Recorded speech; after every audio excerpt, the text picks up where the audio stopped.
The Yi Jin Jing, or changing the tendon classic, is a series of principles that underpin all of the internal arts, really. Certainly before the Yi Jin Jing was penned, was written, Qigong and internal arts were starting to go in a certain direction. They already existed. There was the shamanic practices of the Wu, there was Dao Yin practices and things like this. But then the Yi Jin Jing, the changing the tendon classic, was penned or written down. And from here, what we started to see was an evolution of the principles within the internal arts. They all started to adopt it. Everything from martial arts through to Qigong and Gong certainly started to adopt Yi Jin Jing principles. The more traditional, or the more, not traditional, the more authentic a system is, the closer it adheres to the principles of the Yi Jin Jing. Some of the most powerful Neigong systems, the one that actually produce the strongest results that are based on the enlightenment path, as well as building huge amounts of energetic potential within the body, are so closely linked to the Yi Jin Jing principles that they actually call themselves the Yi Jin Jing. They actually name their whole practice over it. So it's a very, very major part of the training. Now, the changing, if something is a classic, by the way, a Jing, like the Tao Te Ching or the I Ching or something like this, it essentially just means that it's a text or a series of teaching that's been viewed as so integral to the culture of an art or a practice or something like this, that it is sort of almost treated as holy. So the Yi Jin Jing is seen as like a vital part of the internal training, if they put this term Jing on the end of it. Changing means to transform or evolve in the right way. And the tendon, actually, the term tendon doesn't, sort of means tendon, sort of doesn't. And we'll break down a little bit more about what that means. I mean, the actual character for it, Jin, can mean a tendon in the most literal sense. It can also mean like a prominent vein that sticks up on the body. And if you look at where the character came from, it shows it actually talks about the solid bit of a bamboo that exists between the knots. So if a bamboo looks like this, yeah, has these little knots in it, doesn't it? Something like that. Excuse my bad drawing. That's my attempt at bamboo.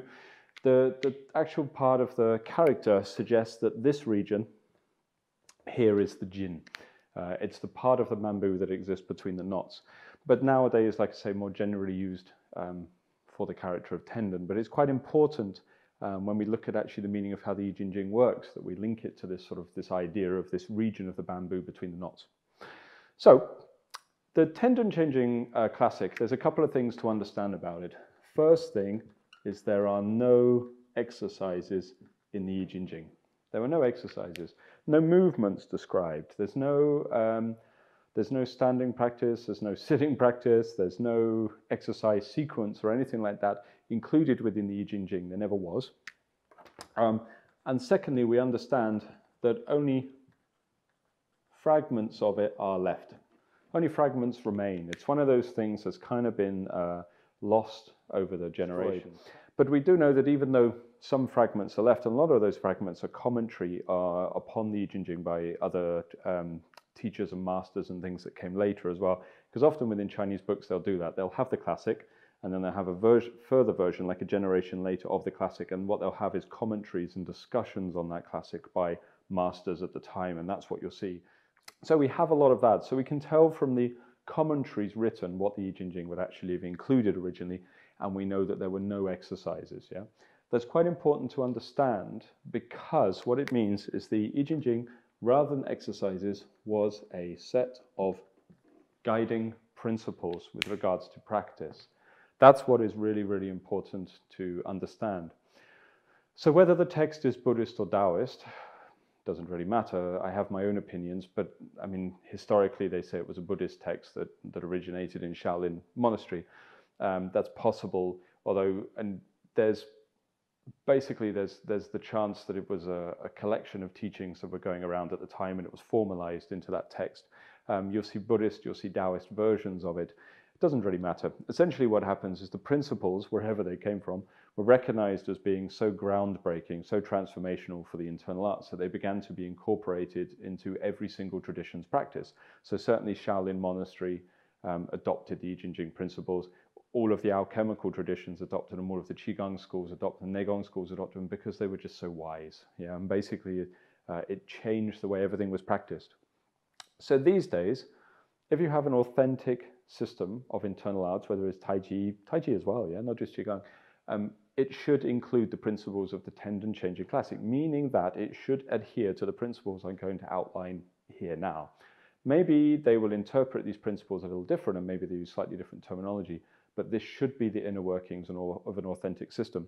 Certainly when I was traveling in Asia and encountering different teachers and things and looking at what they did, there was two things I looked at. One was, what had actually been produced, the results of their practice. And the second one was I wanted to look to see, once I understood a little bit more about what they did it adhere to the Yi Jin Jing principles? If it didn't, then there's probably something missing from the practice. Nowadays, when people talk about the Yi Jin Jing, normally what they're thinking of is a set of movements that have been created by the Chinese Qigong Sports Authority body, or whatever they're called, I don't know, the overriding body in China. And there are a set of 12, 24, I'm not sure, something like that. I've only done them once or twice, have no interest in them really, but there's a series of movements that they call the Yi Jin Jing that are basically just a set of tendon stretches for the joints, for the wrists and the elbows and the back and the knees and things like that. Those exercises don't really have much to do with the Yi Jin Jing, not really. And in fact, they don't even adhere to the principles of the Yi Jin Jing. If you look at how they work, they don't work according to these things I'm going to explain here. So to me, they're certainly not correct. Yeah. So the Yi Jin Jing principles that are then put into the art are based on a series of processes they want to take the body through. The first one, okay, is essentially that, okay, they want to transform the body. Okay, that's it. That's the basis of it. They want to transform the body, and they want to transform the way that the body functions to make it more efficient. That's the basis of what they're doing. This transformation of the body's efficiency to make it run at a much higher level, physically and energetically, internally, just everything about the body, the way it functions, was why it was put into all of the other arts, because for medicine, it made medical practice a lot stronger. So I mean, like, not medicine as in acupuncture, I mean Qigong practice, like medical Qigong. It made it way more efficient. With regards to martial arts, I mean, it's kind of obvious why you want an efficiently running body. And gradually, as the Yi Jin Jing was incorporated into martial arts, what you see is a kind of shift, because prior to the Yi Jin Jing, most of the martial arts were very external in nature, kind of in how they worked. And then what happened was, as the Yi Jin Jing was incorporated into arts like Shaolin, you'll see them, like Shaolin's an odd one, because it's external, but it's internal. It depends how deep you go into the training, And then gradually you have the most modern form of martial arts, which is full internal martial arts training. And these arts couldn't have been developed without the Yi Jin Jing principles. It's highly unlikely. They needed this mechanism on the inside. So the transformation of the body was put into these different traditions. And then essentially what it would do is it would lead you to something called the Ji Shui Jing. Ji Shui Jing, which means essentially to wash. I'll switch the word around so it makes more sense. But the marrow washing classic. So the marrow washing classic is a paired tradition that goes with the Yi Jin Jing. So the Yi Jin Jing and the Ji Shui Jing are seen as two parts. Basically, the Yi Jin Jing is like the foundation training. I would say it's still pretty complex, actually. So maybe we say foundation to intermediate. The Ji Shui Jing is the advanced version of the training to wash, essentially to purify the function of the marrow, the sway within the body, so that that functions at a higher level. Now, Ji Shui Jing is probably a lecture for another time, but we should understand that the marrow doesn't literally just mean the marrow within the bone, although that is a part of it. It also means the functioning of the brain, and it also actually means the functioning of the body to produce a particular substance that changes the way that the mind perceives things. So we can say that if the Yi Jin Jing was about transforming the body, the Ji Shui Jing was about transforming mind. Transforming mind. So what would happen is that the Yi Jin Jing training would guide someone, would take someone through a process until their body was a highly efficient state. Their energy production was very, very high. Their strength, their physical endurance, their health was very, very high. Because the view was that the body was the vehicle through which the marrow was then cleaned until the mind could be transformed to lead a person towards enlightenment. That was the aim of the Ji Shui Jing. Yi Jin Jing on its own does not lead a person to enlightenment, but it does lead to the Ji Shui Jing, and the Yi Shui Jing does lead a person to enlightenment. That was Now, If we look at how this was incorporated into the arts, we can see how the arts then started to develop a spiritual leaning after this. Because if you look at the practices prior to the Yi Jin Jing, Dao Yin, well, Dao Yin practice is older than Yi Jin Jing. Dao Yin's about health, cleansing pathogens out of the body. And the martial arts that came before the Yi Jin Jing, essentially we could say pre-Shaolin temple martial arts, were really about fighting. What happened when the Yi Jin Jing was put all the way through the traditions is now we had an evolution where, okay, they could be about health in the case of exercises. The martial arts could be about combat, but at their higher stages, they could all be about transforming mind and they could all be about enlightenment. Because now the Yi Jin Jing transformed the body so it functioned at a highly efficient rate. Okay, those arts got better, but now the body was also efficient enough that the marrow started to cleanse itself so that spiritual development started to grow. So the Yi Jin Jing was vitally, sort of integrally important to the way that Gong Fu developed, because the Yi Jin Jing turned martial arts into a spiritual practice, or they meant they had the potential to become a spiritual practice. So nowadays you say, people will say, oh, sometimes martial arts, yeah, they're just about spiritual growth. Sometimes people say, oh, martial arts, they're only about fighting. Well, partially depends what you use them for. And also, partially, it depends upon what's integrated into them. And if they do follow the Yi Jin Jing and the Ji Shui Jing teachings, then actually they are a vehicle that can lead to spiritual growth. So these classics, this process of evolution, we'll leave the Ji Shui Jing for now and go back to the Yi Jin Jing. Okay, and I will write down in another color the basic principles of the Yi Jin Jing. Okay, should also say Ji Shui Jing, also no exercises. There's no exercises in the Ji Shui Jing. Again, it's principles based. Now, within the transformation of the body, this was basically what it was trying to do. Number one, to help the body to regain physical vitality. That was the first thing it was trying to do, to help the body regain physical vitality. The view being that if someone has passed a certain age, and to the Chinese actually it was quite a young age, once you started to go past that stage and the Jing and the Qi and everything was starting to transform within the body, you would already start to lose physical vitality. Part of the reason for this was because regards to the body, largely physical vitality was based on two things. One was Qi flow, which it was understood that children have the best Qi flow because the abundance of growing energy going through the body. And the second one was based on spring. Yeah, so what I mean by spring is like elastication of everything. The view was that if the joints were elasticated, the muscles were elasticated, the body was elasticated, you would have more vitality, which I agree with. And certainly as you move past sort of childhood, even in teens these days have already lost it, but the body definitely develops less spring. So the idea was to try to put that back into the body. If we think to the link of the tendons to the symbol of the bamboo, if you think about bamboo plants, and certainly very important to the Chinese, about how they're sort of tensilely strong, but they can blow in the wind and they have that spring to them. This was the kind of strength they were trying to apply, not like a dead piece of wood. They want something with a bit of spring. Yeah. Secondly, it was about blood flow. So in Chinese medicine, they say qi and blood flows together, but definitely I would say there's an emphasis upon qi, especially in the contemporary acupuncture.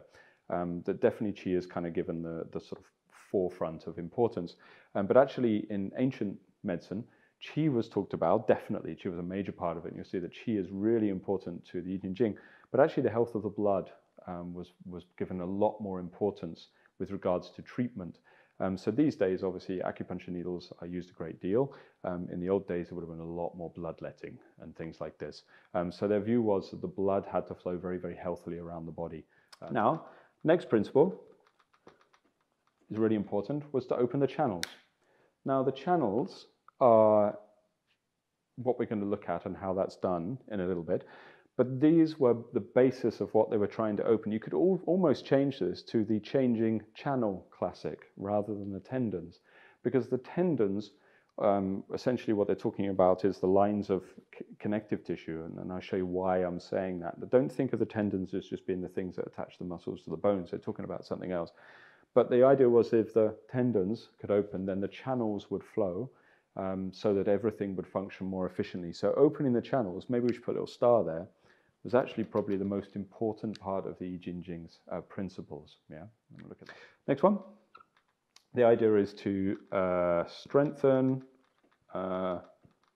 or accumulate, you could say, Qi in the body, to strengthen or accumulate Qi, because the idea was, doesn't sound that strange to anyone who knows anything about Qigong or Chinese medicine, the more Qi you have and the stronger the Qi, the healthier the body's functioning is. And once again, there's a very specific mechanism for that. And then, of course, to prepare you for, excuse my shorthand here, prepare you for advanced practice. This was the Yi Jin. Okay, they wanted to prepare you for the marrow washing. They didn't want any practices they didn't want people engaging in the seated meditative work of the marrow washing classic until the body was functioning very well. If nothing else, most of the transformation of the substances within the body related to the marrow have to move within the channels. So if the channels are not open, then that work is going to be very, very difficult to do. If we like trying to walk around a house where the corridors are all clogged up, we don't need that. So we have to open up the channels so we can do that work. Within the Yi Jin Jing, they talk about several layers of the body. These are the layers of the body that they're trying to work with. Number one, muscles. Now the muscles are pretty much what you'd expect, yeah? But generally what they're talking about are the large, obvious muscle groups. They're not talking about the tiny little connective ones. They're talking about biceps, triceps, and pectoral muscles and things like this. These are discussed within the Yi Jin Jing, and the idea is essentially that the muscles are actually relaxed and stretched as much as they possibly can in order to take them out of the equation. So the idea of the Yi Jin Jing was actually the muscles are actually one of the last things to build in order to build strength, yeah? Then we have the tendons. So the tendons, okay, does mean the literal attachment of muscle to bone things, the tendons. But on top of this, the tendons also refers to a very specific quality of the connective tissues of the body. And we'll explore that, yeah, in a little while. Third one, what we call the Jing Jin. These are the, and I'll put this here in English, these are the sinew channels. So the sinew channels are, Chinese medicine practitioners will know this, are lines of connective tissues and muscles and what have you that run in pretty much, but not exactly the same pathways as the organ channels. So you will have a sinew channel of the lung, you will have a sinew channel of the large intestine, a sinew channel of the pericardium, so on and so on. And they flow in the body. They don't match the directional flow of the channels. They actually flow from the extremities in towards the center. But the Jing Jin are, you could think of them as just being, with regards to the Yi Jin Jing, you could think of them just being like physical lines of connective tissue and muscle that flow through the body, okay? And the Jing Jin is what we need to open up. This is the basis of getting the channels to open. 4, something called the Huang. Now the Huang is often translated as the membranes within Chinese medicine terminology.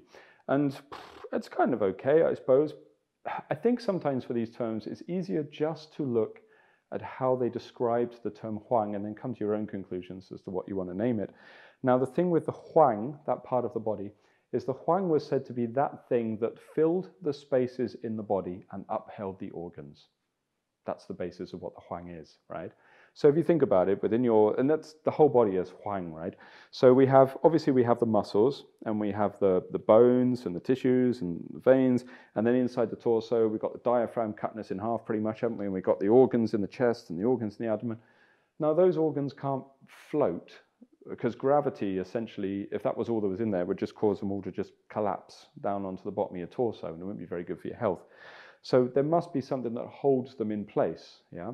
That fills all those spaces, because the body is not hollow. If it was hollow, I could sort of shake around and things would rattle a bit, yeah? That the spaces are filled, and the things that filled it is the Huang.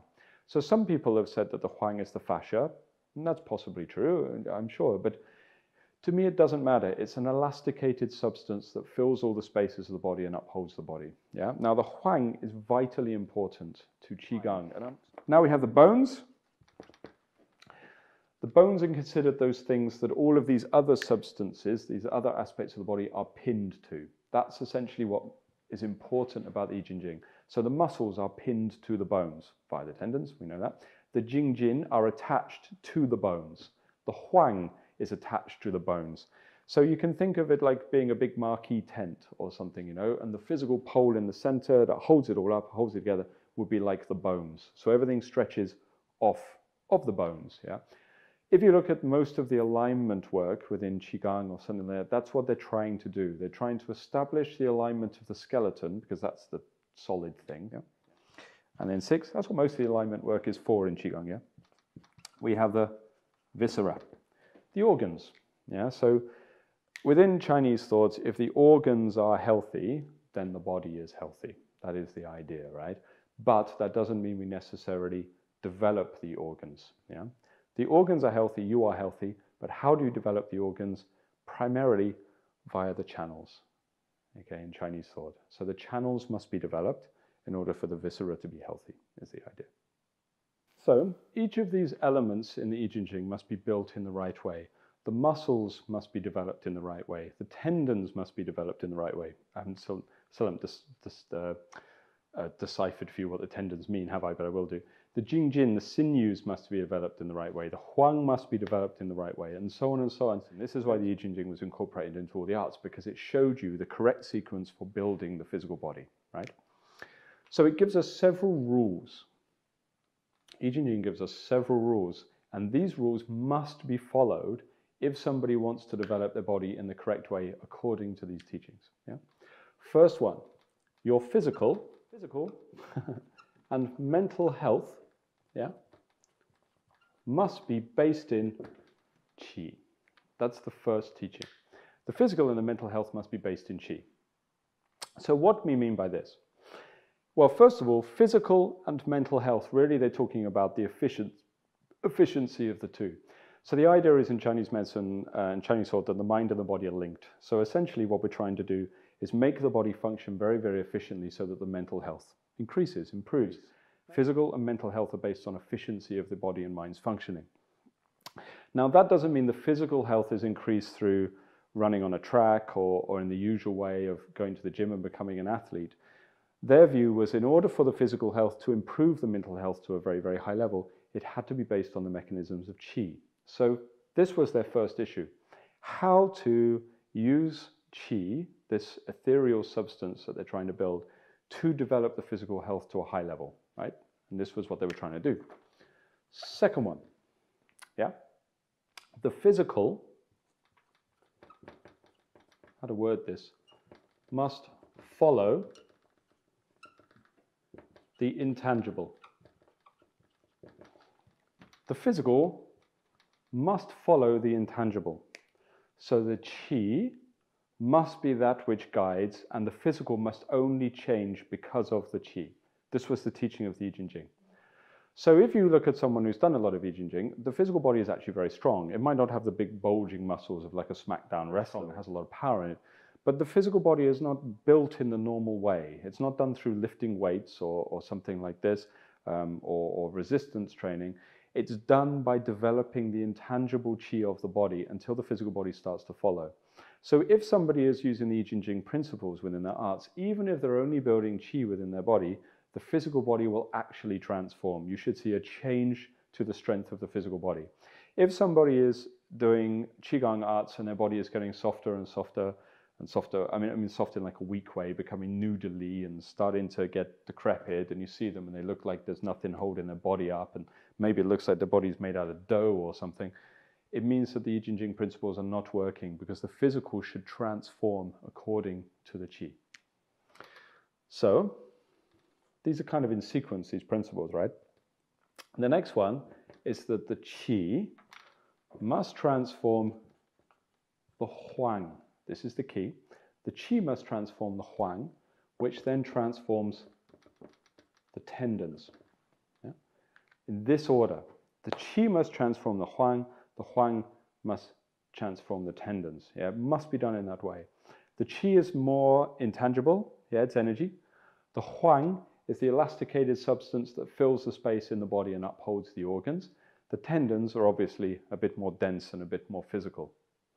Now, with regards to tendons, we don't mean tendons, we mean a quality of the body. And I've explained this to many students, and And generally, they can see the sense in it very quickly. Now, within the Chinese arts, if you're not familiar with this, often they'll talk about tendon strength. So you get whole martial arts based on tendon strength. Power. It's sort of a dynamic tension type exercises, essentially. Now, if a martial artist does this and believes that they're actually trying to strengthen the tendons, then, well, firstly, they've made a mistake because you're not trying to strengthen the tendons. Secondly, it shows a lack of logic, because why, as a martial artist, would you want to strengthen these very specific parts of the body that attach the muscles to the bone? It seems a little bit strange. That's not really the way to transfer body power through the body. And there's some very strange writings about it. People say, well, the tendons have to vibrate, so this vibration power goes through. And okay, that's kind of true. The tendons must do that, but we don't mean the literal tendons. We don't want your tendons to vibrate. That would be strange, these little shaking things attached to the bone. It's because they don't mean the tendons, they mean a quality. Yeah? Now, if you want to know what that means, if you just tense your arm and pluck the tendon on the inside of your elbow, down there where the lung channel is, there's like a thick, sort of ropey cord-like tendon here, yeah? This is the tendon that you're plucking. Nice and easy, right?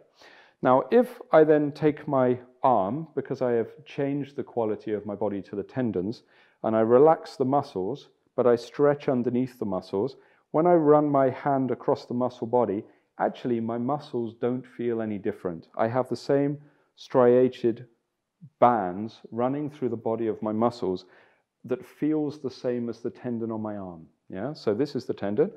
Okay, if I pluck my muscles anywhere on the body, really, I have these same bands. These bands that I feel in my muscles, that I feel inside my body, these are what they call tendons. So what they were implying was that you don't build the tendons. What they are implying is you build the muscles and tissues of the body until when you palpate them, they feel like tendons. So the tendons was a descriptive word rather than a very, very literal thing. So now the tendons quality arises in the muscles by building the huang. And the huang is built by building the qi. So essentially, as far as I understand, within all of the striations of the muscles and these lines, between each of these bundles, there is something that encases it and wraps it, like if you've got electric cables, you've got a bit of rubber around it to separate them from each other, right? Now, in between all of the bundles of muscles will be huang. So the idea is that we do not send the qi to the muscles, yeah? We send the qi into the huang, into the dividing things that separate the bundles of muscle, and then the muscle, which I'll write here, because that's essentially what it is, muscle, develops the tendon quality, the feeling of tendons. Now, we don't aim for that by doing like the iron wire practices, because this is like an external version. Instead, what we do is we just build the qi and we get it to move into the huang, and as it moves into the huang, the tendons build. Yeah? And again, I'll show you exactly how that happens in a minute. Yeah? 4. Now, when the qi does this to change the huang, okay, so we're focusing on the first part, qi. It does this by causing the qi to mobilize. This is the first principle. In order for the qi to reach the huang, the qi must mobilize. On top of this, the qi must build. So there must be enough qi to mobilize into the huang. Yeah? So now we have our 4-part process. Okay, let's start at the top and we'll see how the Yi Jin Jing was formed. Yeah? Their first thing, really, to me, was the question, shit, how do we build the physical and mental health? Yeah, that was the question. They knew that it had to happen under the action of qi. It couldn't happen under physical training. It had to happen under qi, because qi is that thing which exists between the mind and between the body. So if you want the mind and the body linked to function efficiently, it makes sense that the central point between the two, the pivot, is the thing that is strengthened. So the answer to their first question was qi. Okay, we need the qi to make the physical and mental health high. Now, their next question was, well, how to do that? So they realized that the physical body must follow the intangible. So if the qi moves first and then the body follows, the body will change in the right way. If we do it the other way, the physical body is changed and the qi follows, it won't work in the right way. The qi mustn't follow the body must follow the qi. This became the basis of Qigong, because this is what Qigong is based on. Then, in order to do that, they needed to understand that the physical body is here, it's the muscles, so that the Qi had to change the Huang to change the tendons quality into the muscles. And the only way they could do that was by building Qi and mobilizing Qi. Now, if you take that down to this, building Qi and mobilizing Qi, again, Qigong. That's what it is. That's what they're teaching. That's what they're doing. Now, also outlined within the Yi Jin Jing are errors, which is always really helpful, actually, isn't it? Like sometimes when you read a classic, I've seen people read them and go, oh, they're really negative. They just point out how everything can go wrong.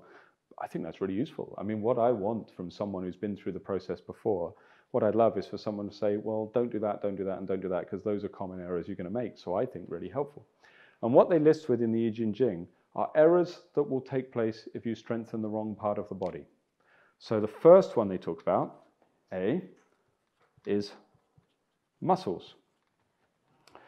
So they say that if the muscles are the origin point of your strengthening, so you start at the muscles, because maybe you're supposed to start at the Qi, the muscles are last.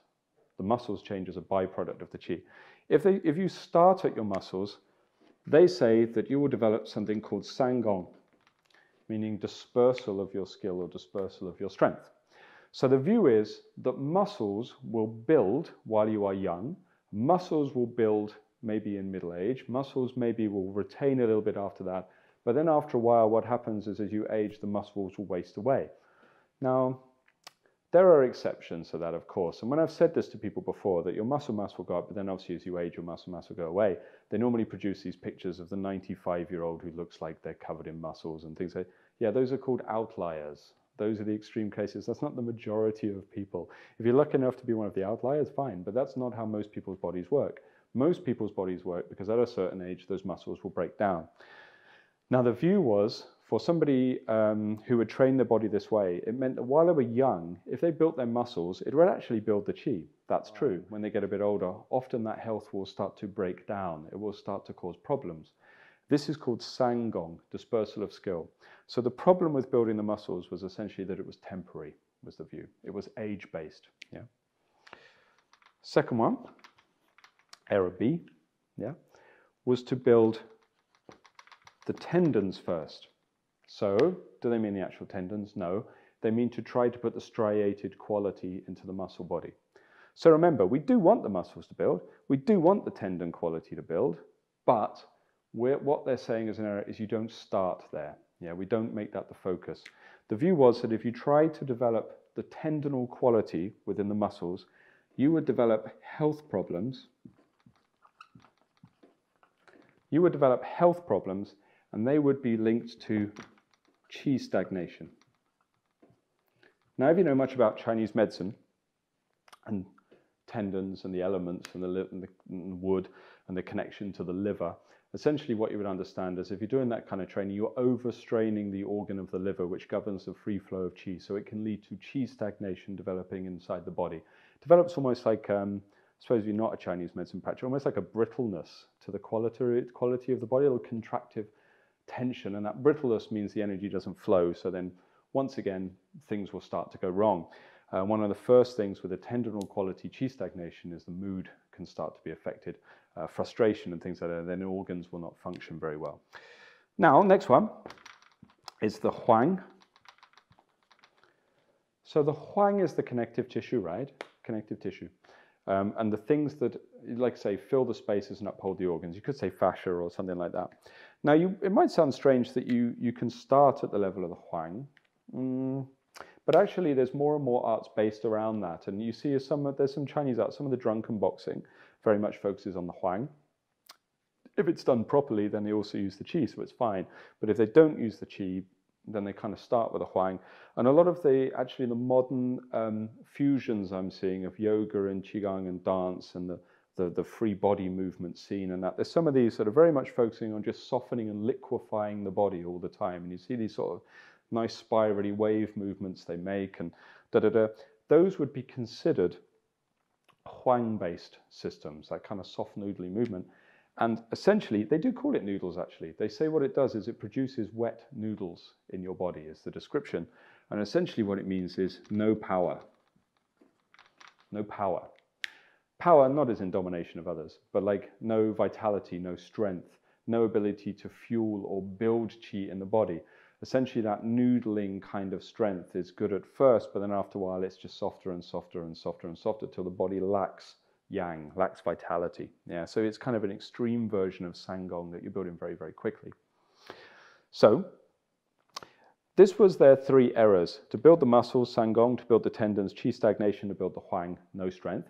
But all of those 3 did need building, and they understood that the way we built all 3 of those was through Qi, once again, because the Qi would then actually carry out the work of building these 3 without these problems arising. So let's look at the root, essentially, of how all of this works. Yeah. Well, the basis of it is the relationship between the first 2 parts of the process. One is the Huang. 2 is the Qi. Okay, I said Qi was the original point where you start, but actually these 2 operate together in the beginning. Yeah, these 2 have like a symbiotic relationship, and a lot of Qigong at the early stages is very much trying to understand how to get these 2 to work together. So basically we have to find both of these substances, these elements, these aspects of our training in our body, and this is what a lot of Qigong is based on, right, at the beginning. So first of all, let's talk about Qi. How to find the Qi? Well, that's the basis of Qigong. And rather than being an incredibly giant lecture where I explain the entire of Qigong that you can find elsewhere on this library, I will just write Qigong practice. Because there's plenty of instruction on that. First of all, we have to find the Qi. So through breathing exercises and mental exercises and da-da-da. Okay, and largely, let's add that in as well, the Dantian. The Huang is built through correct body development. Correct body development, yeah. So, how to find the Huang? Well, the first thing was the muscles needed switching off. Doesn't mean getting rid of or wasting away. We just wanted to switch them off. So the muscles, and this is the phrase, must hang. The muscles must hang. This is what the basis of their teaching was, right? So in order for the muscles to hang, what it means is like between here and here, between the connection points, they had to lengthen and relax. That's essentially what they mean, right? So if you think about sort of this bundle of muscle here, it relaxes, it will start to hang, it will start to stretch. So first of all, contraction had to disappear. So that's habitual tension. And then often lengthening, which is joint opening. And then the muscles had to hang off of the bone. Okay, so they must hang from the bone. So remember I said like the skeleton was your structure that the muscles must come off of. Now sometimes people make a really easy error or a really simple error in their practice that will actually stop them being able to hang the muscles. So people understand to hang the muscles, you need to relax the muscles. Fair enough. That's kind of obvious, and okay, people can do that. But you must never stack the bones. Never stack the bones. This is the error I have seen over and over again in the Chinese arts. So stacking the bones, you'll see it in Zhang practice or standing practice or Tai Chi. Sometimes people will like try to lay one bone on top of the next, yeah, so that gravity sort of balances them like kids' building blocks balanced on top of each other, like so. The gravity down is supporting the skeleton. It's completely wrong. What happens if you stack the bones is that the joints will close under the action of gravity. So essentially everything goes down. And as soon as I do this and I stack the bones and everything sinks down, then essentially you are making the body a little bit smaller. The bones must, in my term, float, or in classical terms, open. I say float, you know, because it feels free when they open. But they say the bones must open. Always within Yi Jin Jing teachings, always within classical internal teachings, the bones must open, meaning the joints have more space between them. If I stack the bones, the joints will close. If I float the bones, the joints will open. so that the skeleton opens up and stretches. Yeah? What happens when the skeleton opens is now the muscles are lengthened because the whole body is longer, more space. Then when I relax those muscles, then they will stretch off of the bones. So this brings us to a bones up, flesh down. Bones up, flesh down. I repeat it to my students over and over and over again at the beginning. Bones up against gravity, skeleton up, open, body upright. Joints have lots of space in them, yeah? Up against gravity. Stacking the bones is bones down. Yeah, bones up, they float. Flesh down, so everything else sinks. Bones up, flesh down, so that the two start to separate from each other. As the bones go up and the flesh goes down, then the muscles will hang from the bone. That is like the most important principle to body development. And I see people making that error over and over and over again, because when they sink their muscles, they sink their skeleton as well. Now, what happens if I have an attachment? I'll draw a little bone head, sorry. It's like a little cartoon bone, like that. And I have a bit of muscle. I'll draw this, okay? If the muscle goes down and the bone stays up, then between the muscle and the bone, something will stretch. Something will stretch, yeah? Because it's happening. Bones up, flesh down, something will stretch. If the flesh goes down and the bone goes down, nothing will stretch because they are moving together, yeah? That thing that stretches is what we want to stretch, because ultimately it is the huang. It is the thing that fills the spaces. So you are stretching the things in the space. This is why the muscles might hang. If you understand that, you'll understand how to find the huang. So it means in the early stages of Yi Jin Jing training, what they were trying to do was to line the body up, or even move the body, so that the body was always under a state of stretch. But the stretch was not created by opening the body out like a asana or something like this, because if you did that, that was considered starting at the level of the tendons. You understand? Because I'm stretching and lengthening, that's starting at the level of the tendons. If you start at the level of the tendons, it will build stagnations. If you start at the level of the muscles, it will build sangong. Yeah? If you want to start in the correct way, then you create a stretch through the body by sinking the muscles of the bones through bones up and flesh down. This will start to help you find the huang. This is the first step. Now the huang is kind of cool because it fills your, I think it's cool because it fills your whole body. Yeah, it's everywhere. So if you imagine it like a big bundle of threads on the floor, right? And I just pull one bit of the thread, like I've got a giant ball of wool, yeah, and I pull that bit of thread and I can see the thread unraveling all the way through the whole bundle, like it, because everything is connected together. The huang is very similar. So even though I only pull the stretch between the bone and the muscle, because it's connected, the influence of that stretch will be felt all over the body. It will be felt everywhere. So even though I just stand and maybe I just sink the muscles off of these bones, I will feel it pull gradually through the whole body. Not at first, because there's disconnections based upon habitual tension. But as that habitual tension goes, that stretch will start to travel through the body. This will start to knit the body together into one unit to build the huang, right? So, because it will stretch. So, we say in Qigong that you must relax. Okay, that's not that unusual to find a teacher. We'll talk about that, but actually the word relax doesn't appear within Chinese classics, not really. But obviously we want the muscles to hang, so we relax. But the result of the relax must be a stretch. If you relax, it will create a stretch. That is what's vitally important. That's what's often missed. If your relax creates a collapse, then it's not following Yi Jin Jing. If your relax creates a stretch, it is activating the huang, because it is the huang that stretches, and this is now following the Yi Jin Jing principles.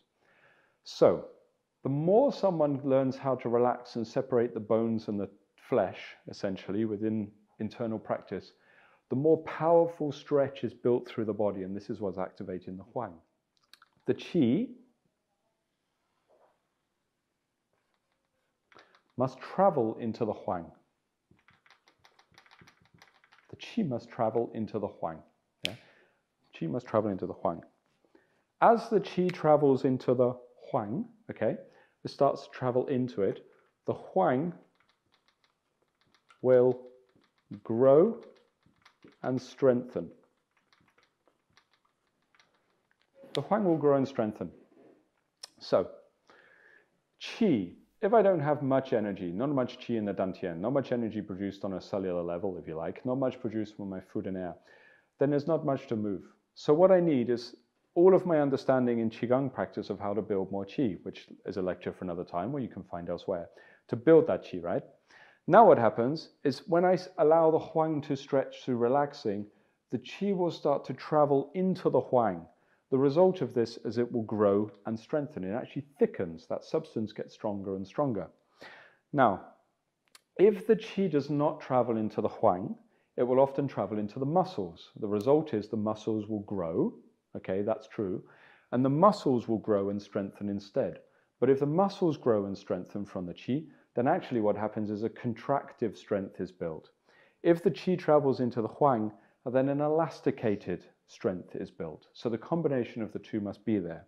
It's not enough to simply relax and stretch the Huang and then move my body, because essentially what you create is the error of the Huang, noodles. A lot of wushu is based on this, noodling the body, softening the body. If I then put the Qi on top of this, the Huang will grow and thicken and strengthen until it gets stronger and stronger and stronger. One of the biggest things within Tai Chi or Qigong based upon Yi Jin Jing principles is essentially to learn how to do this. And often you will need a master to help you understand how to get the Qi to build and move into the Huang. But if you get it, then you're getting somewhere, you know, then the arts are moving in the right way, you're following the Yi Jin Jing.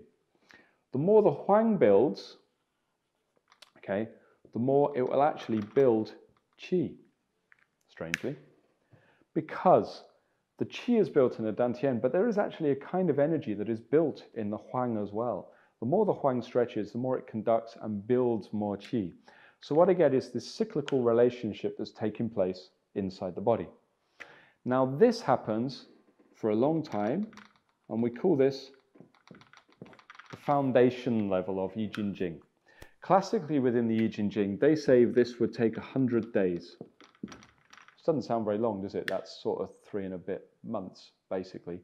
But that's 100 days of full-time monastic training with already having perfect health of your Jing and Qi. Yeah, so if you already had perfect Qi, perfect Jing from a Chinese medicine perspective, you had a perfect method, your body was ready, you could do it in 100 days if you spent all day doing it. Most of us don't have that time, don't have that start point, so that time is going to take a little bit longer. And generally, I see that the majority of people with a decent level of capability and health and the correct method take about 3 years, usually. So 100. This builds and builds and builds until what happens is the Huang starts to open the channels. And this is the final and most important part of the Yi Jin Jing. Opening the channels is what improves the efficiency of the body. Because in Chinese medicine, if the channels are moving, the Qi is flowing, then that means the organs function better and the health is improved. And then according to the teachings of the Yi Jin Jing and Chinese medicine, then that means that the physical and psychological health is improved by this process. So we need to understand how the channels build according to the Yi Jin Jing. Well, the first thing we'll call the Huang and Qi mechanism that we've already discussed. The Huang and Qi mechanism, that was what we just talked about. So this is basically the principles of body development, what they call Fa, yeah, and Dantian and Qi development. Okay, the Qi Fa, the methods of Qi, the internal methods, yeah, the Dantian and the Qi mechanism. These are done together. These are essentially the basis of Qigong teachings, yeah, to try to do this, to get the Yi Jin Jing to function in that way, right? Now, if the mechanism that I spoke about already is included within your Qigong system and used as the base of instruction, then you are following the Yi Jin Jing, at least the foundational levels of the Yi Jin Jing teachings. If it's not based upon the mechanism I was just explaining, then it's not using the Yi Jin Jing. And a lot of Qigong systems aren't based upon this. What are they based upon? They're based upon imagination, visualization, deliberately circulating the Qi in the mind through various lines in the body and stuff like this. Okay, that's all great, but what is missing essentially is the opening up of the Huang system and the building of the battery of Qi that then moves into the Huang system, okay? The Qi must mobilize into the Huang system under its own action. And it does this through syncing the Qi combined with the correct mental qualities like Ting, listening, and Sung, mental release, that enable that mobilization to take place. Anytime I encountered a Qigong system that was based on visualization or deliberately leading the Qi through different lines and things like that, I knew that it wasn't following the Yi Jin Jing, so it wasn't really an authentic system. Something had either been changed or the foundation stages have been stripped out. Yeah. Now already, when the Huang Qi mechanism builds, we keep going, already at this stage, until they say that the body fills. Now filling has different meanings to it. So we don't mean like filling the Dantian with Yang Qi in the case of Neigong or something like this. Actually what we mean is, if I wanted to word it, I would say that we could say the body fills out. Fills out. So what I mean is like it opens. You don't have to become really fat and look like a human snowman. It's that the body fills out, meaning the spaces in the body start to fill. All the little grooves and depressions in the shape of your body, all the ones that make you physically attractive, start to disappear because essentially the Huang grows into that spaces under the action of the Qi, so that your body actually develops like a tensile, elasticated and buoyant quality to it. If you think about the whole body, it's almost like someone's put a drinking straw and you go and blown you up, but from the inside, because the Qi and the Huang are building together till the body gets very, very strong. This pressurizes the body from the inside, and a lot of Tai Chi systems are based on this in the early stages, as well as Qigong mechanisms. Again, it's not the same as filling the Dantian. It means to fill the Huang with the Qi so that it opens out, yeah? What then happens, okay, is that the Huang will then start to move into the sinews. Start to move into the sinews.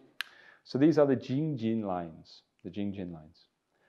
What will then happen is the sinews will start to stretch or grow into the muscles. And you know what the muscles are? And the result of that is it will build what they call the tendons, or rather the tendon quality into the muscles. Yeah? Yi Jin Jing, changing the tendon classic, or rather changing the muscles to the quality of the tendons classic. Yeah, that's what they're trying to do. Yeah. So we can think of them like this, right? If I have, I sometimes draw this. This is a bad drawing, I apologize. This is like a tube, yeah, an elasticated tube. Okay. Now down at this end, okay, it's like little striations and stuff like that, but it's not very physical yet. It's like a sliding scale. And then gradually it gets a little bit denser, a little bit denser, a little bit denser, until it's very, very dense on the end. Yeah, and obviously this is just a model. It's not so literal, because in your body all these fibers are intertwined and things. But you have this densening object, yeah? At one end, we can say this is Huang, yeah?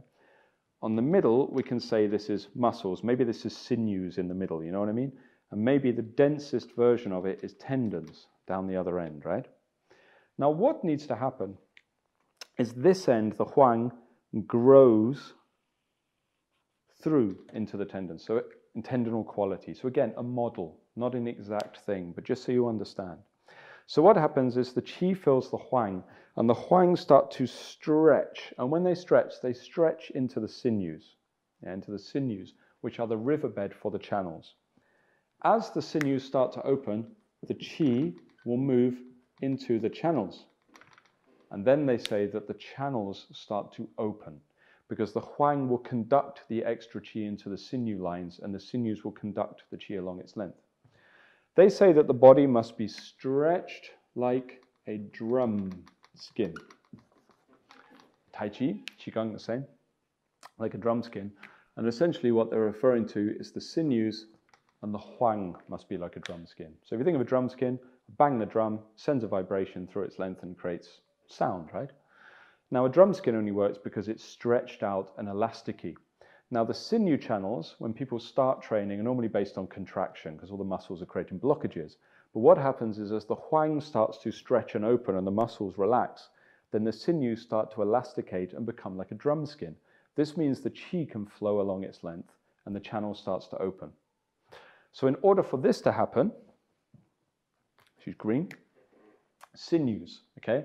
The sinews require the huang to grow into the sinews, and they require the muscles to hang or relax, okay?